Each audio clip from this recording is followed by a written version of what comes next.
It's time to announce your favorite practical worship video of 2017. Hey, it's Dave Dolphin at practicalworshipblog.com, sharing ideas, tips, and practical advice for the everyday worship leader. And we've had a chance to share a lot of great videos here on Practical Worship here at the YouTube channel that cover a wide range of topics. And so I thought it would be fun to give you a chance to vote on your favorite video of 2017 for two reasons. One being that if I can get a better understanding of the videos you like over the videos that you maybe don't like as much, it helps me to shape the content going into the new year, knowing that the videos that we produce are going to really resonate with you and help your ministry. Number two, it's just a lot of fun. And as I share these videos with you, I'll add a little bit of commentary and even some behind the scenes stuff. So what I did is I started with a list of 10 videos. I got into the analytics here at YouTube and I looked at things like how many minutes watched and how many views and how many comments and how many likes and how many dislikes.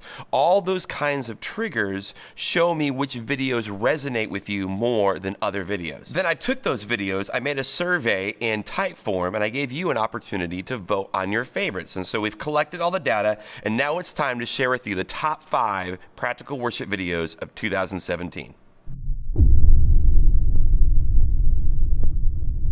Today, I want to talk about our broadcast mix, the audio mix that we use as a part of our live stream when we broadcast live our services on the internet, either for people to watch that morning while it's going on live or later on in the week. And specifically, how you can make your broadcast audio have life and presence and not be flat and dry and bland and things like that. Probably the number one question that I get, whether it be here in comments on YouTube or when people reach out to me on social media, has to do with this kind of a question. How do I make my band better? How do I make the audio better, make the sound better? At the very core of what we do as worship leaders, from a practical sense, is the music. So it doesn't surprise me that this video made the list. So an interesting fact about that video, it's the first time I did the whole ideas, tips, and practical advice, that whole thing. I'm not sure how that all got started. I knew I wanted to work that tagline into the video, ideas and tips and practical advice for the everyday worship leader, because in one sentence, it gives someone who is new to the channel, who just found one of these videos,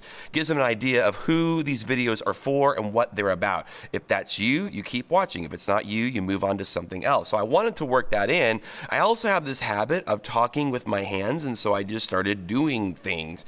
What's even funnier, if you watch the videos after that particular one in the weeks afterwards, I was trying to figure out like what I did and tried to recreate it. I eventually landed on something and kept it consistent. I even have a t-shirt now that says it.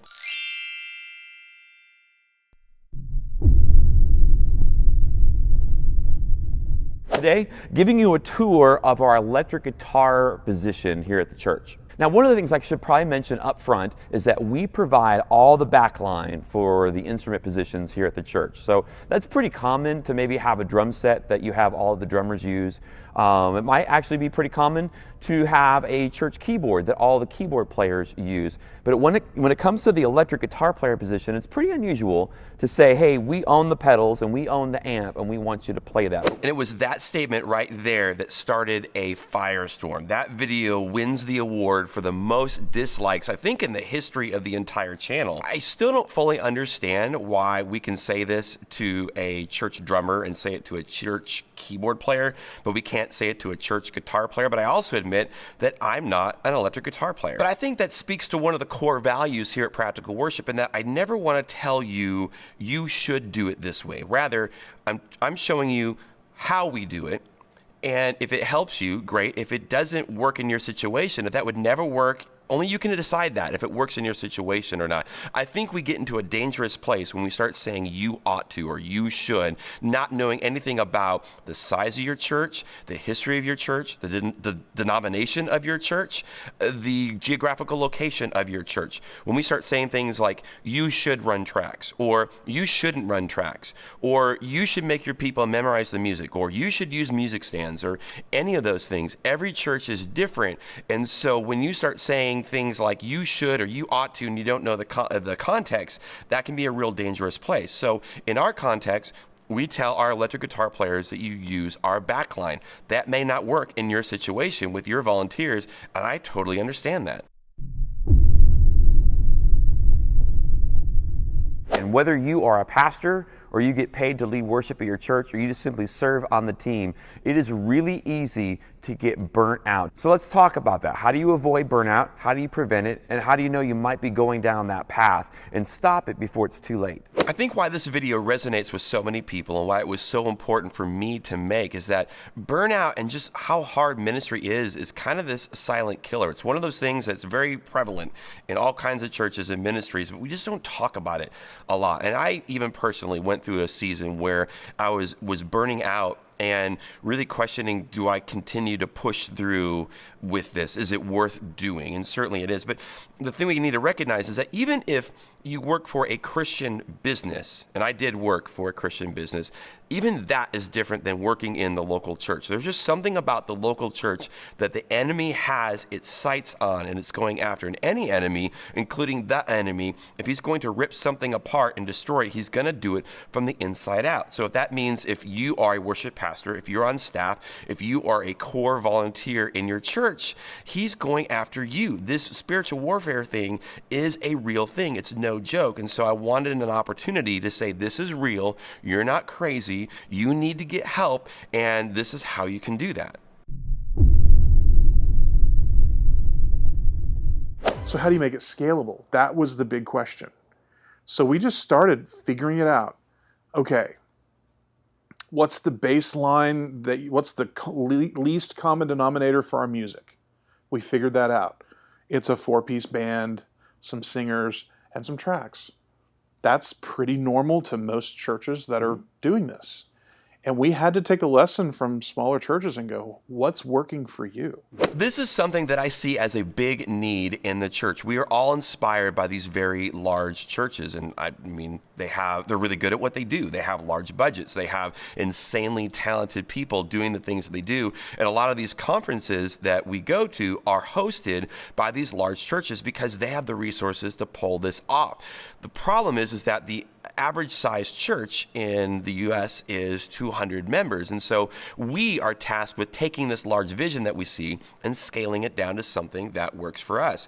When we see the things that they do in these 2,500 seat auditoriums with these large budgets and these insanely talented people, they don't always translate to our smaller venues and to our smaller churches. And so this is something that I want to focus on a little bit more in 2018, is helping churches to take that large vision and scale it down. And I figured, who better to talk to than Andrew Stone, because that's exactly what Church on the Move had to do. How do they take this very well-known persona of Church on the Move and make it fit a smaller venue with a smaller congregation, but still feel like Church on the Move? So a funny story about that video, we actually shot that at 10:30 at night. It was a Wednesday night. I went up there, they had service, and then after service, there was this impromptu production meeting that they had to do. So we didn't get started till like 10 or 10:30, and I didn't leave there until around midnight, and I still had this 2-hour drive back to Oklahoma City, and then a normal work day the next day. But I do it all again. It was anytime you have an opportunity to be in the room with Andrew Stone, you make that happen. Most people have a pretty good idea of what it takes to serve on your worship team. I mean, they see the quality level every single weekend, and they know generally what they're capable of. But every now and then, there's going to be someone that auditions that just doesn't quite measure up to the skill level that you need to be on the team. And the thing is that no one likes to hear no, and no one likes to say no, but it's important to say no, and it's okay to say no. So at the end of the day, we're leaders. We lead our church, we lead our congregation, we lead our team of volunteers, we might even lead a team of staff members. And being a leader means that sometimes we have to make the right decision, even if it isn't the most popular decision. Have you ever noticed that when the decision isn't yours, when it doesn't rest on your shoulders, it's a whole lot easier to make? We do this all the time when we watch football. We scream at the screen and we say that they should have run that play, or they need to fire that guy, or they need to do that thing, whatever it is. But when the decision is yours and you feel the weight of it, it's much, much harder. That's why Saying no can be really, really good and really, really important. It's just really hard. So those are the favorite practical worship videos of 2017. And to everyone who participated and took the survey and shared their opinion, thank you very much, because it is that information that we're going to use to shape the content going into the new year as we continue to share ideas and tips and practical advice for the everyday worship leader. If you haven't already, consider subscribing to the channel. We also just released a small little ebook that actually touches on some of the topics that we talked about in this video. It's called 20 Things I Wish I Knew 20 Years Ago. It's the advice I've learned over the last 20 years of doing music ministry, and you can download it right now for free at practicalworshipblog.com.